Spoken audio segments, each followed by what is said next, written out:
Представьте, что самолет упал на границе с Абхазией и Россией. То где похоронят выживших? На границе. Дончане.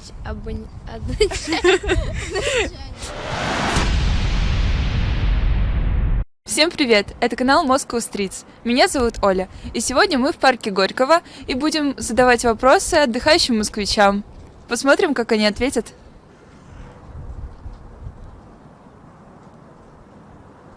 Привет, как тебя зовут?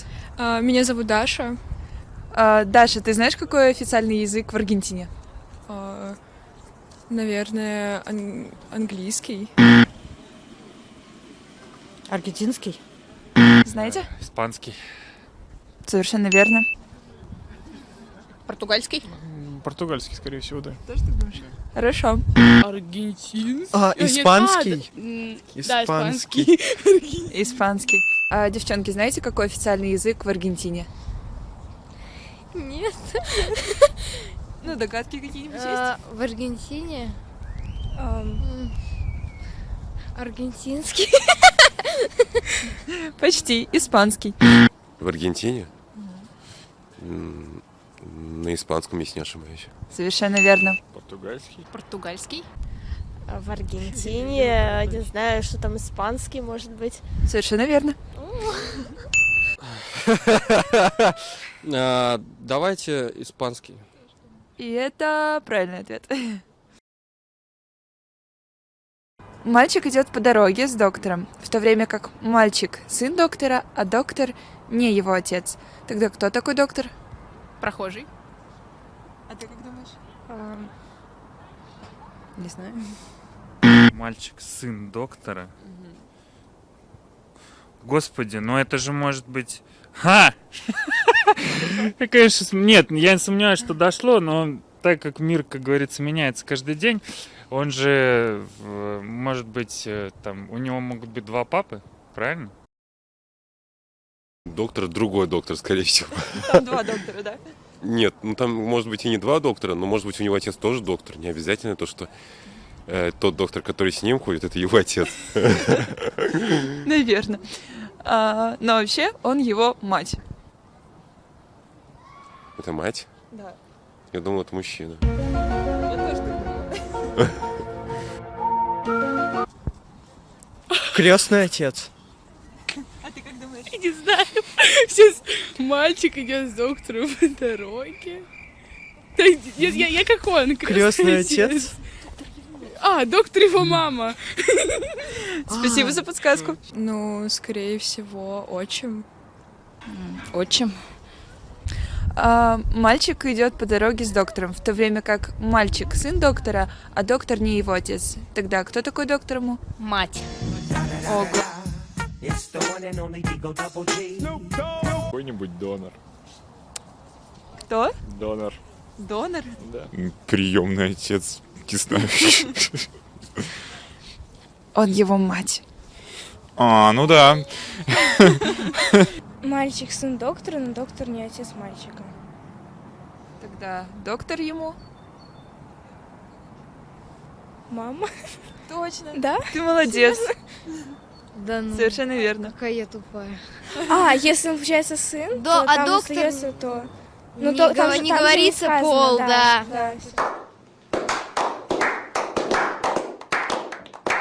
Сколько дней в году?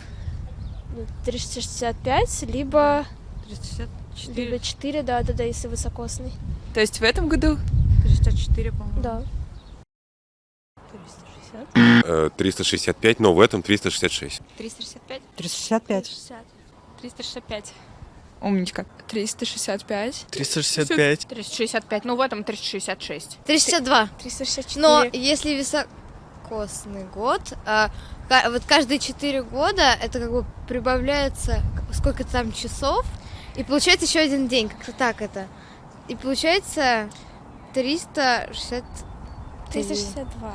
Да, вот так вот просто, вот без, если не високосный год, то 362 дня. Если самолет упал между Россией и Абхазией, в какой стране похоронить выживших? Между Россией и Абхазией в какой стране похоронить выживших?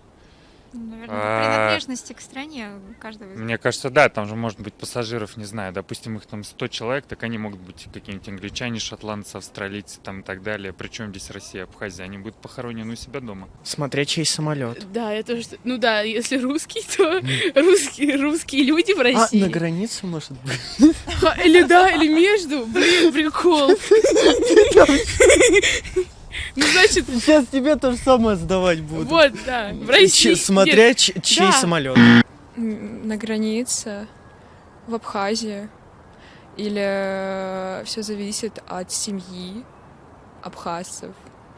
Где они родились, в принципе, там же могут быть граждане разных стран, поэтому вот. Ну да, я тоже так думаю. В Ростове-на-Дону. Посередине. Почему? Ну, смотрите, как я понимаю, Абхазия — это бывшая территория Грузии. Так. Вот, ну там Сухуми, все такое. Рядом с Адлером, кстати, находится, если не ошибаюсь. Ну, почему-то я всегда так думаю, допустим, если самолет разбился в Абхазии, а летел он откуда, из Москвы? Допустим, да. Ну да. Из Ростова. Из Ростова? Да. Ну тогда где-нибудь в Краснодаре, в Сочи, посередине где-нибудь. Чтоб там им теплее было. Но вообще выживших мы хоронить пока не будем. Выживших? Да.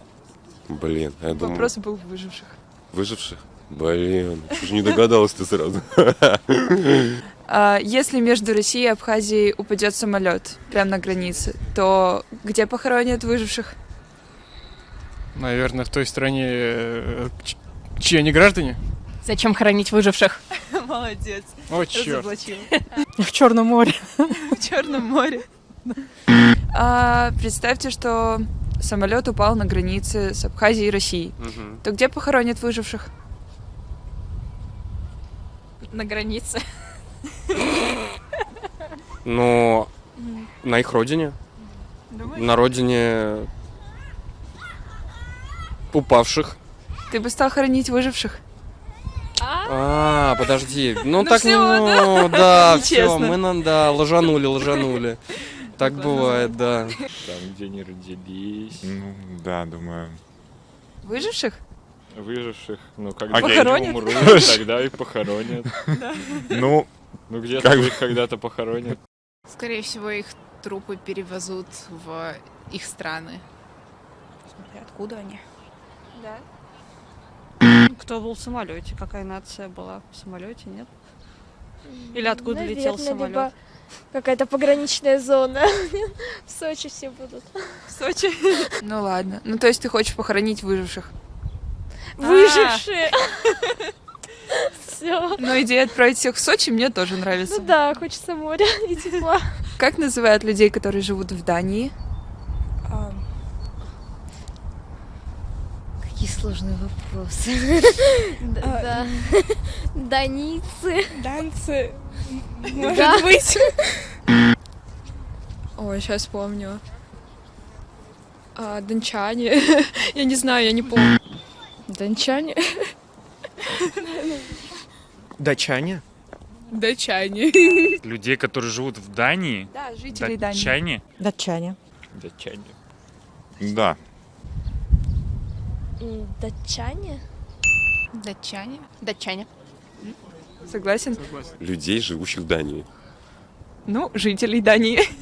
Ну, датчанами, датчанками. Датчане. Дончане. Спасибо за просмотр. Подписывайтесь, ставьте лайки. И до новых встреч в следующих видео.